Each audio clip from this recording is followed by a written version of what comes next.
थे। एक बार किसी भक्त ने प्रश्न किया था,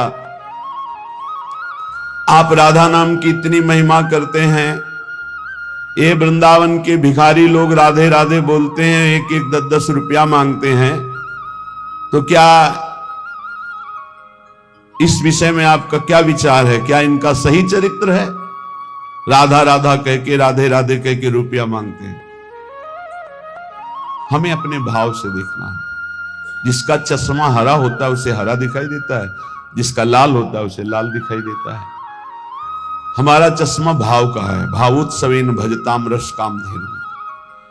अखिल कोटि ब्रह्मांड नायक प्रभु श्री कृष्ण चंद्र जी कह रहे हैं, पूज्य भाई जी महाराज उस पद में लिखते हैं कि अगर मुझे कोई खरीदना चाहे तो निश्चित किया हुआ मूल्य है राधा नाम। राधा मुझे खरीद सकता है, ठीक है। उनके चरणों में लक्ष्मी जी सदैव चापती रहती है, हरि के चरणों को। और वो राधा कहकर 100 रुपया पूरे दिन में या 200 रुपया इकट्ठा किया और कहीं खोली लिए हुए, वृंदावन में छोटी कुटिया लिए हुए आटा दाल ला के खाता है, वृंदावन वास करता है। आप उसे भिखारी समझते हो? आप उसे नीच समझते हो? आप उसको, इस वृत्ति को नीच समझते हो? और जो करोड़ों का गफला करके एसी में सोते हैं और व्यभिचार करते हैं, मांस मदिरा पाते हैं, उनको बड़े आदमी समझते हो? अरे इनके चरणों की रज के समान कोई बड़ा आदमी नहीं है। इनसे बड़ा कौन होगा जो रात दिन बिहारी जी के दरवाजे पे बैठे हुए हैं, 100 200 500 मिले उसी में खोली का किराया देते हैं, उसी से वो दाल रोटी ला के खाते हैं, मजीरा बजा कर राधा राधा कीर्तन करते हैं और वहीं लुढ़क के सो जाते हैं। दिन में रात्रि में उस कुटिया में पहुंचते हैं। आप क्या समझते हो? एक दिन एक संत भगवान को देखा, वो पद गाते रहते, पधार गए। 25 वर्ष पहले की बात होगी। रसखान जी के पद, बड़े बड़े रसिकों के पद गाते रहते थे, 100 200 500 उनको। इसके बाद राम जी आई में एक दिन भिक्षावृत्ति के लिए वहां, तो देखा वो बांट रहे थे एक एक वस्त्र, कुछ रुपए और भोजन सामग्री। उनको देखा कि अरे ये तो 10-10 रुपए वहां एकत्रित करते थे। नजदीक गए और कहा, बाबा ये आपकी तरफ से आपका कोई भगत? बोले ले, जो बिहारी जो दे देते हैं उससे हमारा काम चल जाता है, जो बच जाता है वो ऐसे संत से। क्या आप समझते हो? आप इन भिक्षुकों को क्या समझते हो, जिनके दर्शन करने के लिए पूरा जीवन हो जाता है, लोग एक बार भी नहीं आ पाते, रोज उनके दरवाजे में बैठ के उनकी जय बोलते हैं। आप इन भिक्षुकों को आप क्या समझते हो? वृंदावन के भिखारी किनके भिखारी हैं? बाके बिहारी के दरवाजे के, राधा वल्लभ लाल के दरवाजे के। आप विषयों के, भोगों के, पापाचरण के भिक्षुक हो। आप देख लो, हमारी बात कड़वी लगेगी, आप उनको भिखारी समझ रहे हो जो 100 रुपए में संतोष करके धाम वास कर रहे हैं। तुम अपने को देखो, करोड़ों ने भगवान ने दिया, फिर भी तेरे अंदर संतोष नहीं, फिर भी तू भगवान की दिन भर जय नहीं बोलता, फिर भी दिन भर भगवान का नाम कीर्तन नहीं करता। वो उनके धाम में रहते, उनके नाम में रहते, बाहरी दोष दर्शन करके अपने हृदय को मलिन करके धाम से चले जाते हैं बहिर्मुख लोग, यहां कुछ ले नहीं पाते। इसलिए यहां के भिक्षुकों की शरण हो जाओ तो बिहारी बिहारी जो प्रसन्न हो जाएंगे। आप क्या समझते हो? ये जो बिहारी जो राधा वल्लभ जी इनके दरवाजों में, जो गलियों में यहां बैठे हैं, तुम साधारण नहीं समझना, साधारण मत समझ लेना। ये धामवासी हैं, महान योगियों को भी पवित्र करने की सामर्थ्य रखने वाले ये हैं। बाहरी तुम्हारे नेत्र हैं इसलिए तुम्हें दिखाई नहीं देता। श्रीपाद जैसे महापुरुष कह रहे, वर्मी वृंदारण्य स्वरा की मदन मोहन द्वारी। एक माई को देखते हैं, विदेशी माई है, 2500 कुत्तों को यहाँ के दूध, डबल रोटी, बिस्कुट, रोज उसके चरणों में प्रणाम करते हैं। जब दृष्टि पड़ती है, धन्य है माई, तेरा जन्म तो कहीं विदेश में हुआ, पर बिहारी जी की असीम कृपा है कि इन परमहंसों का तो सेवन कर रहे हैं। ये कौन है जानते हो? श्रीपाद जैसे महापुरुष कह रहे हैं, मुझे कुतिया कुत्ता बना दिया जाए, मदन मोहन के द्वारे पे पड़ा रहूंगा। उद्धव जैसे महापुरुष कह रहे हैं, यहाँ की गुलमलता औषधि बना दी जाए। हरिराम व्यास जी जैसे महापुरुष कहते हैं, यहाँ का स्वान बना दिया जाए।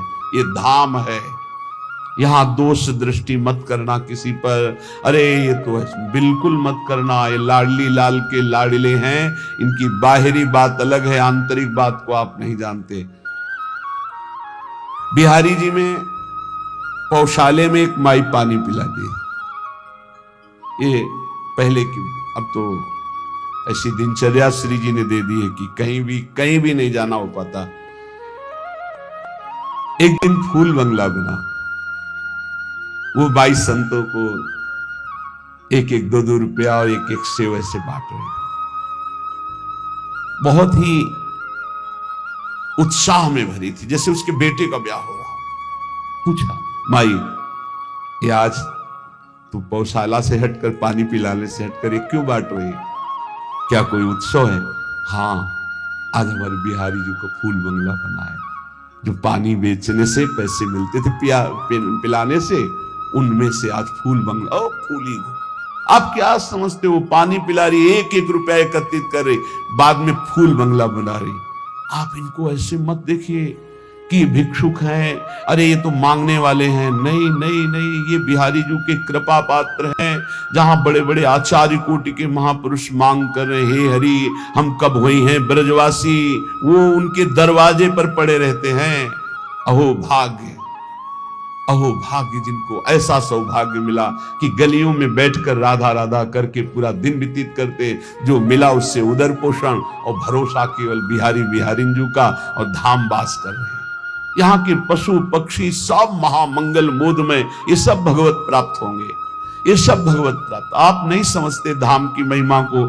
जब महापुरुषों की कृपा से, चरण रज के प्रताप से महिमा प्रकाशित होती है, तब ये लगता है अहो भाग्य इनके। उसी ठसक में आपको कहते हैं पास बन चुका है, सबको श्री जी के पास जाना है, उसी ठसक में बोलते हैं। हम कोई तुम्हें विनोद में या मजाक में ढांढस नहीं बंधवा रहे, हम सत्य वस्तु का वर्णन कर रहे हैं। श्रीपाद कह रहे, अपिशरमापि रमा प्रिय सख्यपि नान्यत्र नो रमापि श्यामो। वृंदावन की कुतिया कुत्ता बना दो प्रियाजू, पर बाहर लक्ष्मी की प्रिय सखी बनाकर मुझे मत भेजना। अर्थात महावैभव संपन्न कोई रानी महारानी ऐसे मुझे वृंदावन की कुतिया बना दो, वृंदावन का कुत्ता स्वान बना दो। क्यों? क्योंकि कभी गलबहियां दिए हुए प्रिया प्रीतम निकलेंगे, हम पर दृष्टि पड़ जाएगी। ये हमारे दरवाजे का है, बस ये बात देख लेंगे तो हमें वो वस्तु मिलेगी जो बड़ी बड़ी साधना से नहीं मिलती। और देख लिया है, अगर देखा ना होता तो यहां रह नहीं पाते, यहां आ ही नहीं पाते, यहां जन्म ही नहीं हो पाता। उत्तीर्य विष्णु मायामपि, अरे वृंदावन में बैठे हो आप। ओहो, कभी कभी एकांत में जैसे से चिंता, वृंदावन धाम में आह्लाद ही आह्लाद से हृदय भर जाता। कितनी अपार कृपा। कहां नारकी क्षेत्रों में प्रकट होने वाले जीव, और कहां परम धाम वृंदावन में जीवन व्यतीत हो रहा है। ओहो, कैसी अपार कृपा। नारकी इसलिए बोला जहां ना राम कृष्ण हरि की कोई शुद्ध ही नहीं, केवल रुपया, केवल भोग सामग्री, केवल लड़का बच्चा परिवार, हमें भगवत प्राप्ति करनी, भजन करना है, मानव जीवन का क्या लक्ष्य, कोई शुद्ध ही नहीं है। तो जिन हरि भगति हृदय नहीं आनी, जीवित सब समानते, मुर्दे के समान जीवन व्यतीत हो रहा है। नारकी गतियों की प्राप्ति होती है। उत्तीर्ण विष्णु मायामपि, धाम में जो वास करते हैं विष्णु माया से उत्तीर्ण हो जाते हैं। आनी है, ये आनी है, धाम की मर्यादा है, ये महिमा है। यहां जो वास करते हैं भगवान की माया से मुक्त हो जाते हैं। धाम का प्रभाव, यहां की रज का प्रभाव। एक बार सत्संग में सुनाया था, एक बहुत बड़े ज्योतिषाचार्य अपने मित्र के साथ श्रीधाम वृंदावन की भूमि में प्रवेश किए। उनके मित्र कहते थे कोई चमत्कार दिखाओ अपनी ज्योतिष का, आप तो बड़े भारी ज्योतिषाचार्य हैं। अचानक एक आदमी के ऊपर दृष्टि पड़ी, वो थैला लिए यात्रा में आया था, धाम यात्रा। समय से गणित लगाया, कोई परिचय नहीं, बस समय से, और कहा इसकी कल मृत्यु होगी और इसके कर्मानुसार इसको अधोगति प्राप्त होगी, प्रेत योनि को जाएगा। कल 12 बजे इसकी मृत्यु होगी, इसको सांड मारेगा, बैल मारेगा और मर जाएगा। तो उनका कल तक इस आदमी का पीछा करूंगा, जहां ये रोकेगा आसपास रुकूंगा, जहां चलेगा चलूंगा, देखूंगा तुम्हारी ज्योतिष सत्य है कि नहीं। तो उनका परम सत्य है, तुम देख लेना कल 12 बजे मारा जाएगा। ठीक उनका अनुसरण किया। वो बाहर से आए हुए यात्री थे। ठीक 12 बजे एक सांड जिसके बगल से वो निकले, एक मिट्टी के पिंड में वो खूब ऐसे खेल करके आया था, तो सींगों पे उसके रज लगी थी। काल स्वरूप एकदम हुआ, दौड़ा, ऐसे मारा, पूरा पेट में ऐसे सींग घुस गई, उठा लिया, पटक दिया, चल दिया। अब वो आश्चर्यचकित ज्योतिषाचार्य, भजनानंदी, गायत्री अनुष्ठान करने वाला, पवित्र दृष्टि वाला, धाम की कृपा से उसने देखा कि वो दिव्य तेजोमय होकर के वो भगवत स्वरूप में विलीन हुआ। वो बड़ा आश्चर्यचकित, तो जो उनका मित्र था उसने कहा तो बड़ी खुशी की बात, आपने जो जो बात कही वो बात हो गई। बोले तुम प्रकट बात देख रहे हो, मैं उसे नहीं देख रहा, मैं ये देख रहा हूं कि इसकी दुर्गति होनी थी और ये तेजोमय होकर के कैसे विलीन हुआ। अब इस बात के लिए वृंदावन की किसी रस मर्मज्ञ की जरूरत है, तो किसी रसिक से मिले। उन्होंने कहा कि मैं बहुत बड़ा ज्योतिषाचार्य हूं, आज तक मेरी ज्योतिष मिथ्या नहीं हुई, पर आज मिथ्या होते दिखाई, इसकी दुर्गति होनी थी, ये तेजोमय होकर कैसे विलीन हुआ। तो उन्होंने कहा जिस सांड ने मारा उसकी सींग पर रज थी, जब पेट में मारा तो उसके पेट में रज गई, और जे भी प्राण छूटे तो रज के प्रभाव से वो भगवान को प्राप्त हो गया, उसे भगवत प्राप्ति हो। ये वो धाम है, घोर पापाचारी को भी परम पद प्रदान कर दे। आप सब देख लीजिए कितना हृदय अशांत है सबका सबका। तुम्हें लगता है अमुक संख्या का धन मिल जाए, अमुक व्यवस्था हो जाए तो मैं शांत हो जाऊंगा। सही मानिए, आप जितना अंक सोचते हैं उतने से ज्यादा किसी के पास धन है, उससे ज्यादा व्यवस्था है, पर वो भी अशांत है। आ ब्रह्म स्तंभ पर्यंतम सर्वम मायामयम जगत, तिनके से लेके ब्रह्मलोक तक सब मायामय है। सत्यम सत्यम पुनः सत्यम हरेन नामैव केवलम। धन्य है जो सत्य सत्य पुनः सत्य हरिनाम में अपनी रसेंद्री को लगा दिया, वाकेंद्री को लगा दिया। नाम जपते हुए उसी का रसास्वादन है हर समय। राधा राधा राधा, हरि हरि हरि, कृष्ण कृष्ण कृष्ण। उनका जीवन विवेक में प्रकाश में हो गया। वो देख पा रहे हैं कि अरे ये तो सब भ्रम है, जिसे मैं सुख समझ रहा था वो भ्रम है। जासु कृपा सब भ्रम मिट जाई, गिरजा सोई कृपालु रघुराई।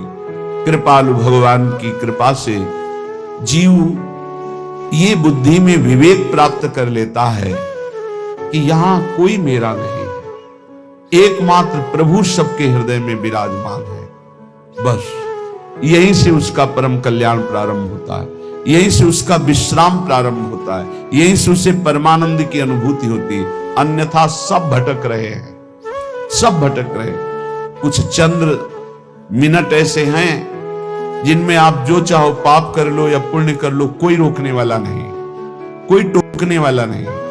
लेकिन इन चंद समय के बाद जो आपका परिणाम आएगा, फसल आएगी, वो आपको सुख और दुख प्रदान करेगी। यदि पाप कर्म किया तो भयानक दुख मिलेंगे, पुण्य कर्म किया तो लौकिक सुख पारलौकिक सुख मिलेंगे। लेकिन पुण्य और पाप दोनों से हटकर त्रिगुणातीत भगवान का नाम जप किया तो भगवत प्राप्ति हो जाएगी। पाप और पुण्य दोनों आवागमन चक्र में फंसाने वाले ही हैं। एकमात्र भगवान का भजन ही जीव को इस आवागमन से मुक्त कर सकता, दूसरा कोई उपाय नहीं। हरि भजन्ति नरा, जो हरि भजते हैं भवसागर तरन, वही संसार समुद्र से पार होते हैं। इसलिए श्रीपाद कह रहे हैं नश्वर ये पुत्र पत्नी मकान धन नाना प्रकार के व्यवहार संबंध, ये नहीं कह रहे कि इनको छोड़ करके भागो, नहीं, इसमें शाश्वत प्रभु विराजमान, उनको देखो, सब में भगवत भावना करो, इनसे राग मत करो, इनसे अनुराग करो। राग होता है देह से, अनुराग होता है भगवान से। सब में प्रभु बैठे, ऐसी भावना से व्यवहार करो, खूब नाम जप करो। और ये भाव कहां से आएंगे? बोले आ जाओ श्रीधाम वृंदावन। वृंदावन की भूमि में आप जब सत्संग सुनेंगे, रसिकों का संग करेंगे, तो आपकी बुद्धि का परिवर्तन हो जाएगा। जो बुद्धि सांसारिक भोगों में सुख है ऐसा निश्चय करती है, वो विवेकवती बुद्धि होकर प्रभु में सुख है, स्वरूप में सुख है ऐसा निश्चय करने लगेगी। बुद्धि का परिवर्तन हो जाना ही उन्नति है, बुद्धि का पतन हो जाना ही नाश है। बुद्धिनाशो प्रणश्यति। शास्त्र कहता है जिसकी बुद्धि भ्रष्ट हो गई उसका सर्वनाश हो गया। जिसकी बुद्धि शुद्ध है भले कुछ ना हो,